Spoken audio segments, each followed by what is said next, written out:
In this section, I'm going to talk about the macro lens. A macro lens is used for dental photography or really any kind of extreme close-up photography. And what makes them unique is that they're capable of reproducing an image on your sensor that's actually life-size.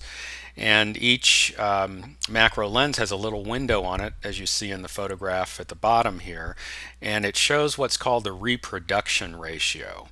And when it's showing you a reproduction ratio of 1 to 1, that means that the image that you capture on your camera's sensor is actually being captured in life size, and it gets smaller from there. So that's what really makes a macro lens unique, and as I said, you don't just use it for dental photography, but for any kind of extreme close-up photography. Now, just like any lens, macro lenses come in different focal lengths, and they're fixed focal lengths, so they're not going to be zoom lenses because they are specialized lenses. And there are a couple of focal lengths that are fairly standard when you look at Canon or Nikon. These happen to be Nikon focal lengths, but you can look at this as an example of what happens with Canon as well. So each focal length or each lens has a focal length and field of view combination. A shorter focal length macro lens, like a 60 millimeter lens, has a fairly wide field of view, and that's what I'm trying to demonstrate in this illustration. If you go to a longer focal length lens, like a Nikon 85 millimeter macro lens, the field of view gets a little narrower. And again, if you go to an even longer focal length, like 105 millimeter, the field of view narrows even further. So those two things are what you want to keep in mind. The smaller the focal length, 60 millimeter versus 105 millimeter, for example, the 60 millimeter is going to have a wider field of view than the 105 millimeter lens. What does that mean in terms of images? Let's take a look at an example.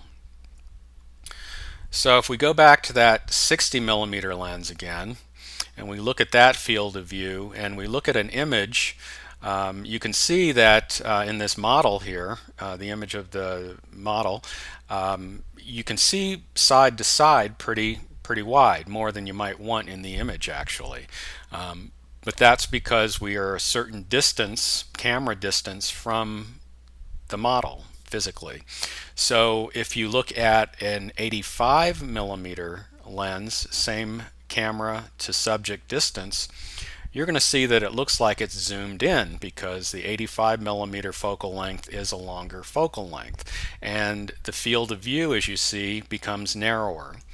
And if we go to a 105 millimeter focal length macro lens, we're really getting tight in there. So the field of view narrows dramatically from 60 millimeters to 105 millimeters. And this effect is magnified on cropped sensor cameras. And since a lot of you are going to be looking at cropped sensor cameras, I wanted to kind of talk about that and show you what it means exactly. So as we look at the different lenses, the 60, 85, 105 millimeter lens, you remember from our previous discussion of crop sensor cameras and what that means with their sensors. The sensor is actually physically smaller than a full sensor camera, which the full sensor cameras, full frame camera sensors, are really about the size of a 35 millimeter negative, and the crop sensor camera sensors are smaller than that. So the pixel height and width is going to be smaller on a crop sensor camera. And what does that mean? Well, each manufacturer, and in this case we're going to look at Nikon first and then we'll take a look at Canon, has what's called a focal length factor. So if you put a 60 millimeter lens on a cropped sensor Nikon camera, the effective focal length is actually going to be 90 millimeters.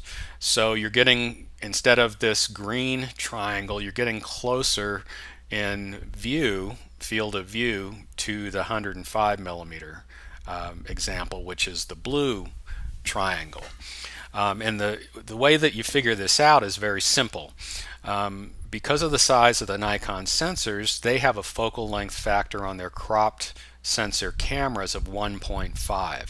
So any lens that you put on a crop sensor Nikon camera is going to multiply the actual focal length by a factor of 1.5 to give you an effective focal length that's greater. So a 60 millimeter lens becomes a 90 millimeter lens. An 85 millimeter lens becomes a 136 millimeter lens.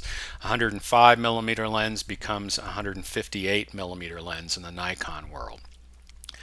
Canon's similar. It's actually almost exactly the same. Their focal length factor, because their sensor size is slightly different than Nikon, is 1.6. And here are a couple of, or a few of the Canon macro focal length lenses. 60 millimeter becomes 96 millimeter. 65 millimeter becomes 104. 100 millimeter becomes 160 millimeter. So that's what you need to take into consideration. And so, for example, how does that play in the real world? Well, if you have limited space with which to work and you need to make macro images or dental images, you're going to be closer than you might think with a 60 millimeter lens on a Canon crop sensor camera. So you'll have to be a little bit further away from your patient. That may be good news because I think it's a little more comfortable for the patient if you're actually a little further away than if you have a camera stuck right in their face. At least that's been my experience when I've been photographing different subjects for dental photography. Now, when you can use these lenses for dental portraits as well. So that becomes, when you're taking an image of someone, a before and after image where you're taking an image of their entire head and down, to their neck and the upper part of their shoulders, you're going to have to be a bit further away than you might imagine you would be. Maybe down the hall a little bit. So if you've got a 100 millimeter lens and it becomes an effective focal length of 160 millimeter for portrait photography, it's going to be a bit longer. So it's just something you need to take into consideration when you're making your lens choice.